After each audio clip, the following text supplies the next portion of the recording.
आज मैंने एक चैलेंज लिया कि मैं 150 किलोमीटर की जर्नी पूरा हिचाइक करके करूँगा। और फिर मैं निकल पड़ा बैकपैक करके। 4:30 बज गए थे, कोई भी नहीं रुक रहा था। 5-10 मिनट रुका। भैया तो फुल स्पीड में बाइक चला रहे हैं, लेकिन उसका नतीजा फिर आगे जाके हमको पता चला कि बाइक का गियर नट टूट के गिर गया। उसके बाद हम बहुत परेशान हो गए और सोचने लगे कि अब कैसे जाएंगे। अभी बज गए थे शाम के 5:30 और भैया ने मुझे ये नागपुर भंडारा हाईवे पे छोड़ दिया। फिर आगे जाके देखा तो सिंगल रोडवे है और ट्रैफिक भी बहुत ज़्यादा बढ़ गई है। 2-3 बाइक्स गई, फिर भी किसी ने नहीं रोका। पूरा रात अंधेरा छाया हुआ है आजू बाजू, और मैं खड़ा हुआ अंधेरे में। यहाँ से मुझे और 2-3 किलोमीटर आगे जाना था और मुझे लग रहा था कि आज मेरा चैलेंज पूरा होता कि नहीं। 3:30 बजे मैं निकला और फिर मेरा पहला स्टॉप था घूटी टोक, जहाँ से मुझे भंडारा जाना था। लगभग आधे घंटे बाद मैं पहुँचा कोदा मेडी, जहाँ पे ये चौक में तरबूज की दुकान लगी हुई थी। उसके बाद मैं पहुँच गया वाकेश्वर, जो कि भंडारा रोड पर है। उसके बाद मैं यहाँ पे रुका 10-15 मिनट। 4:30 बज गए थे, कोई भी नहीं रुक रहा था। 5-10 मिनट रुका। फिर एक भैया आए जो कि भंडारा जा रहे थे, उनके साथ बैठ गया।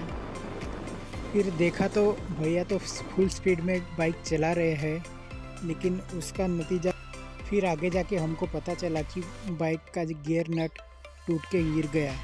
रास्ते में हम फिर मैकेनिक के पास रुक गए और वहाँ पे उनसे पूछा तो बोले नहीं मिलेगा। उसके बाद हम बहुत परेशान हो गए और सोचने लगे कि अब कैसे जाएंगे। लेकिन फिर थोड़ी देर बाद रुकने के बाद उन्होंने कैसे भी करके लगवा दिया और हम फिर भंडारा के लिए निकल गए। अभी बज गए थे शाम के 5:30 और भैया ने मुझे ये नागपुर भंडारा हाईवे पे छोड़ दिया। जिलाधिकारी तथा जिला दंडाधिकारी कार्यालय भंडारा। फिर 10 मिनट रुकने के बाद एक भैया आए और फिर मैं भैया के साथ बैठ गया। रास्ते में हमको ये वैनगंगा रिवर मिली और उसका कुछ ऐसा नज़ारा दिख रहा है वैनगंगा रिवर का, जो कि पानी बहुत भरा है और बहुत अच्छा लग रहा है कि वैनगंगा रिवर के ऊपर से जा रहे हैं। और ये साइड में कुछ ऐसा नज़ारा है और ट्रैफिक भी बहुत ज़्यादा है यहाँ पे। और सनसेट का भी टाइम हो गया है, जो कि सनसेट ऐसा दिख रहा है। फिर 10-15 मिनट बाद हम यहाँ तक पहुँच गए और हमने देखा कि कुछ लोग साइकिल से भी जा रहे हैं। अभी 6 बज गए थे और मुझे और 72 किलोमीटर आगे जाना है। भैया से पूछा तो भैया तो सिर्फ आधे रास्ते तक ही जा रहे थे, मतलब कि साकोली तक जा रहे थे और फिर मुझे और आगे जाना था। अभी हम लाखनी तक आ गए थे और रोड का नज़ारा कुछ ऐसा दिख रहा है।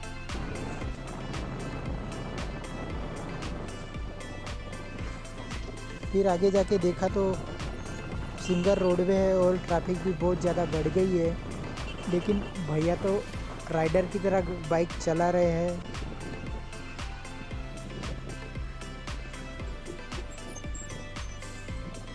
हमारे दोनों साइड से ट्रक जा रहे थे और फिर हम उनको चीर के बीच में से जा रहे थे।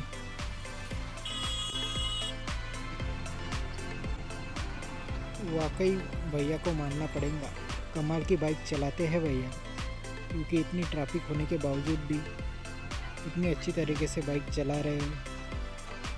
आगे से एक बहुत बड़ा ट्रक आ रहा है और साइड से 2 बड़े कंटेनर पास हो रहे हैं।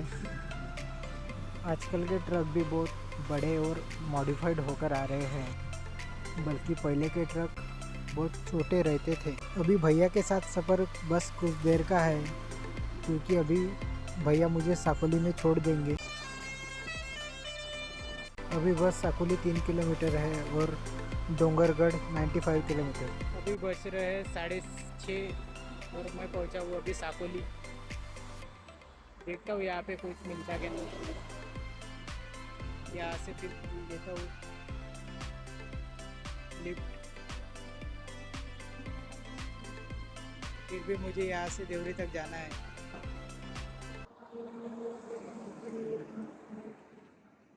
फर्स्ट टाइम हिचाइकिंग कर रहा था तो थोड़ा नर्वस भी था और थोड़ा डिसअपॉइंट भी था, क्योंकि सामने वाले लोग कैसे हैं और क्या है वो हमें नहीं पता रहता। 2-3 बाइक्स गई फिर भी किसी ने नहीं रोका, लेकिन फिर एक अंकल आए जो कि सौंदड़ जा रहे थे, उन्होंने रोका। फिर मैं उनके साथ बैठ गया। अंकल के साथ थोड़ी देर बात करने के बाद मुझे पता चला कि वो भी पहचान के मिल गए हैं। रहे हैं 7 मई पहुँचा हूँ अभी सौंदड़ में। यहाँ पे पूरी ट्रकों की लाइनें लाइनें लगी हुई है। ट्रैफिक जाम रहता है क्योंकि सौंदड़ का अभी जो उड़ान पुल है बनने का है। फिर 5 मिनट रुकने के बाद एक अंकल मिले जो कि सड़क अर्जुनी जा रहे थे, तो फिर मैं उनके साथ कोमारा तक बैठ गया। रात में कुछ ऐसा दिख रहा है रोड का नज़ारा। रास्ते में हम फिर एक पेट्रोल पंप पर रुके, वहाँ पे पेट्रोल डलवाया और फिर हम कोमारा के लिए निकल गए। आपको मेरे हाथ में एक बैट दिखे होंगी, वो अंकल की है, वो टूट गई थी जिसे साकोली से अंकल ठीक करा के ला रहे थे। शाम के 7 मई पहुँचा हूँ कोमारा में 7 बजे। ये मैं है नेशनल हाईवे 53। यहाँ से और मुझे 10-15 किलोमीटर जाना है। पूरा रात अंधेरा छाया हुआ है आजू बाजू और मैं खड़ा हुआ अंधेरे में। यहाँ से मुझे और 2-3 किलोमीटर आगे जाना था और मुझे लग रहा था कि आज मेरा चैलेंज पूरा होता कि नहीं, लेकिन फिर एक अंकल आए और उनके साथ मैं बैठ गया और फिर मैं अपने चैलेंज के आखिरी स्टॉप तक पहुंचने जा रहा था।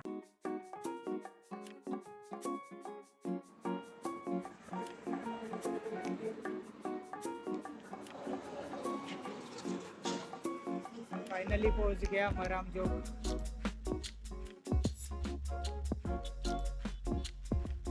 साइड में बुद्ध विहार है जो कि भगवान बुद्ध की मूर्ति लगी हुई है, डॉक्टर बाबा साहब अम्बेडकर की मूर्ति लगी हुई है। चलो फिर अभी चलते हैं। 4 घंटे लगे मुझे यहाँ तक पहुँचने में। जो भी 150 किलोमीटर का जो रन था 4 घंटे में तय किया, वो भी हिचाइक करके। फर्स्ट टाइम एक्सपीरियंस है, बहुत सही एक्सपीरियंस है।